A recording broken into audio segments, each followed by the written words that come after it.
Halo sobat, selamat datang kembali di channel YouTube Timon Adiso. Oke sobatku, pada hari ini kita akan bahas tentang YouTube kembali ya teman-teman. Kita akan bahas tentang video short. Ini ada pertanyaan ya teman-teman sekalian, apakah benar video short itu menghancurkan sistem rekomendasi YouTube? Nah, ini pertanyaan yang meresahkan para YouTuber. Kenapa saya bilang meresahkan?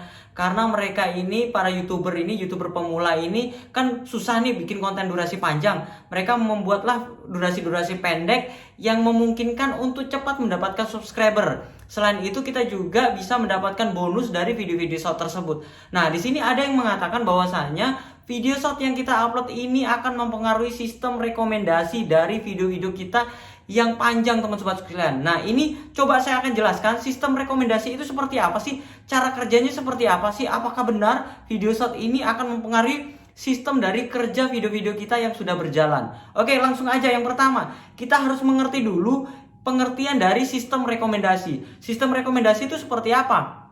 Sistem rekomendasi itu adalah video kita itu diserahkan oleh YouTube atau diterima YouTube, lalu sama YouTube itu diberikan kepada penonton-penonton seperti itu.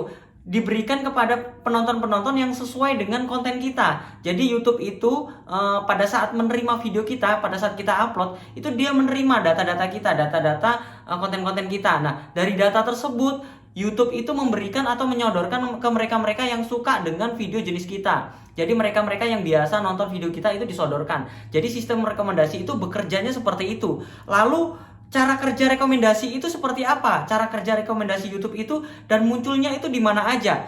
Nah, di sini teman-teman sekalian, cara kerjanya itu sistem rekomendasi itu bisa tampil di beranda kita sendiri atau bisa tampil di video orang lain juga. Nah, rekomendasi itu tampilannya itu biasanya begini. Pada saat kita menonton video orang lain, nah, di situ ada video-video di bawah itu yang rekomendasi ya, video-video yang direkomendasikan di YouTube untuk kita tonton. Nah, biasanya juga kalau versi desktop itu biasanya di sebelah samping ya. Kalau versi handphone itu biasanya di bawahnya. Tapi kalau versi komputer itu biasanya di samping. Nah, biasanya sistem rekomendasi juga bekerja pada saat kita membuka pertama kali beranda YouTube. Pada saat kita buka pertama kali, yang kita tonton itu apa? Nah, itu sistem rekomendasi YouTube itu bekerja tampilannya seperti itu. Jadi video kita itu disodorin ke mereka-mereka yang suka dengan jenis konten kita.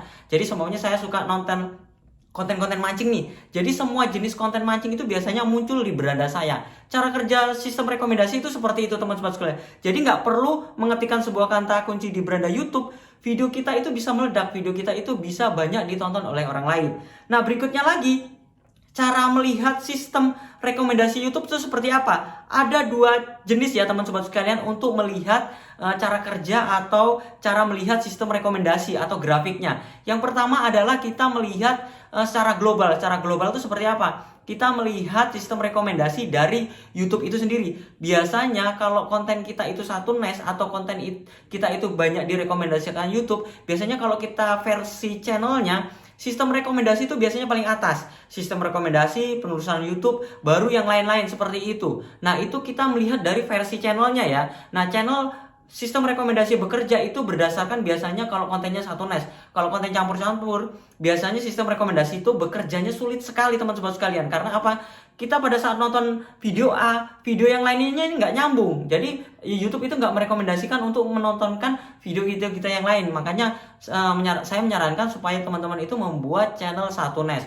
Berikutnya lagi adalah versi per video. Jadi kita melihat sistem rekomendasi atau grafik rekomendasi YouTube itu pertama dari channelnya. Yang kedua adalah dari videonya. Karena apa? Kita pada saat mengklik videonya, teman-teman sekalian, kita bisa lihat grafiknya, durasi tontonnya, kita bisa lihat dari sistem cara kerjanya video kita ini. Banyak penontonnya tuh dari mana aja, dari sistem rekomendasi, dari penelusuran YouTube, atau dari eksternal, atau dari kita nonton sendiri, itu kita bisa lihat. Nah, dari dua versi ini, kita bisa membaca kira-kira video short ini mempengaruhi nggak dari sistem kerja, sistem rekomendasi tersebut. Nah, berikutnya lagi kita akan coba bahas, teman-teman sekalian, rekomendasi YouTube bekerja apabila, nah di sini tadi kan kita sudah ngomongin nih pengertian, habis itu cara kerja seperti apa. Nah, sistem rekomendasi ini bisa bekerja itu ada ciri-cirinya teman-teman.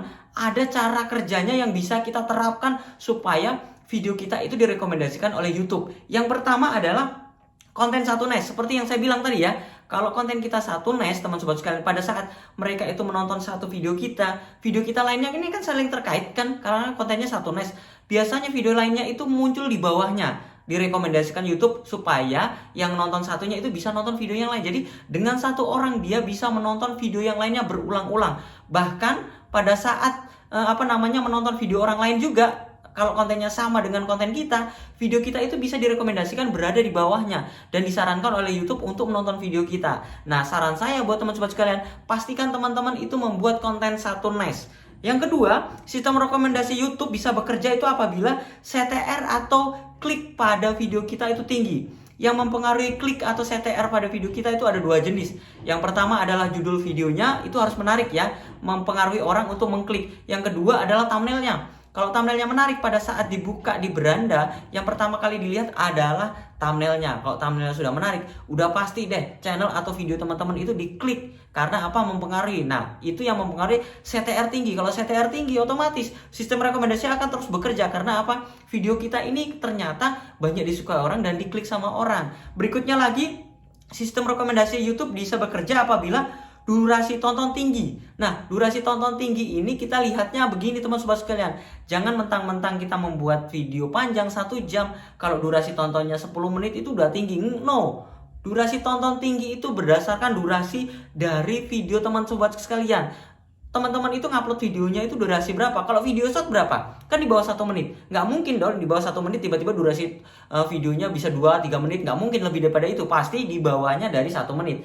Nah, kita lihat dari persentasenya. Persentasenya berapa persen? Kalau persentasenya itu di atas 5%, itu cukup bagus teman-teman. 40% aja udah bagus. Karena apa? Video saya itu yang dapat rekomendasi rata-rata di atas 40%. Ditonton 50% itu udah bagus. Apalagi video short. Nah, video short itu kalau semuanya durasi kita itu 50 detik gitu ya, ternyata ditonton itu sampai 40 detik, 30 detik. Karena video short itu biasanya pendek, habis itu membuat penasaran. Kalau itu ditonton durasi panjang, otomatis video kita itu walaupun video short itu direkomendasikan oleh YouTube. Karena apa? Pada saat orang menonton video short satunya, nah dia akan scroll ke bawah. Pada saat scroll ke bawah, itu dia bisa menonton video kita. Jadi buat teman sobat sekalian, untuk melihat durasi tonton itu jangan lihat dari panjangnya atau lamanya mereka nonton, tetapi persentasenya tuh berapa? Persentasenya tuh kecil nggak? Kalau kita ngupload video 1 jam ternyata ditonton hanya 10 menit. Persentasenya berapa? Berarti persentasenya itu kecil banget teman sobat sekalian. Apalagi kalau ditonton hanya 5 menit. Persentasenya kecil banget. Jadi untuk direkomendasikan YouTube sulit sekali. Lihatnya dari situ ya. Habis itu berikutnya lagi, sistem rekomendasi YouTube dapat bekerja itu apabila terkait dengan video sendiri.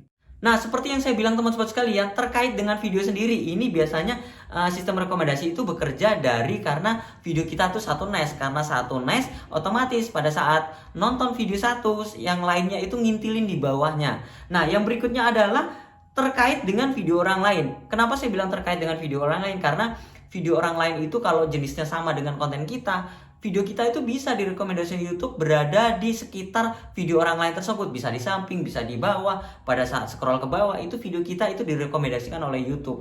Nah, itu adalah beberapa rekomendasi YouTube yang bekerja apabila itu semua kita dapatkan dari grafik YouTube kita atau video kita yang membuat video kita itu direkomendasikan oleh YouTube. Oke teman-teman sekalian, jadi cukup jelas ya bahwasanya untuk melihat dari sistem rekomendasi YouTube ini, video short itu sebenarnya tidak mempengaruhi sistem rekomendasi. Jadi ngelihatnya itu bukan secara global, bukan satu channel, tetapi melalui satu video. Video kita itu durasi tontonnya persentasenya tuh berapa persen, diklik CTR-nya tuh berapa, kontennya itu satu nice atau enggak. Nah, per video tersebut, video kita bisa direkomendasikan YouTube kemana-mana. Jadi dengan satu video itu bisa direkomendasikan.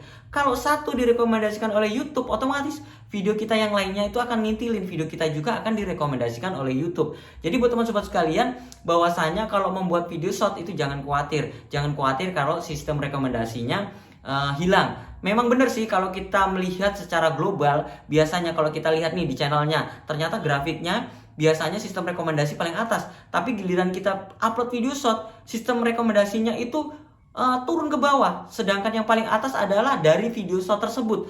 Nah, ini yang biasanya orang bilang bahwasanya video shortnya itu bisa hilang. Enggak, karena video short kita sedang naik. Tapi kalau teman-teman khawatir dengan hal tersebut, teman-teman bisa menyiasatinya. Menyiasatinya seperti apa? Dengan cara seperti ini. Kalau teman-teman udah bikin video atau bikin channel YouTube dengan yang durasi-durasi panjang, teman-teman jangan campur dengan video durasi pendek. Karena apa? Teman-teman bikin aja channel YouTube semuanya Mas Timon short seperti itu. Jadi di situ kumpulannya adalah video short. Nah, video short ini bisa dimonetis enggak? Karena kan terpisah nih dengan channel utama. Bisa teman sobat sekalian. Kalau channel utamanya udah dimonetis, nanti pada saat klaim bonus dari video short itu ada di email. Kita tinggal klik klaim, langsung secara otomatis bonus kita itu masuk ke akun Google AdSense kita yang utama. Seperti itu teman sobat sekalian. Jadi jangan khawatir kalau teman-teman itu upload video short, karena sistem rekomendasi itu bekerja berdasarkan satu video, bukan secara global. Karena kalau berdasarkan secara global rusak channel kita teman sobat sekalian. Karena apa?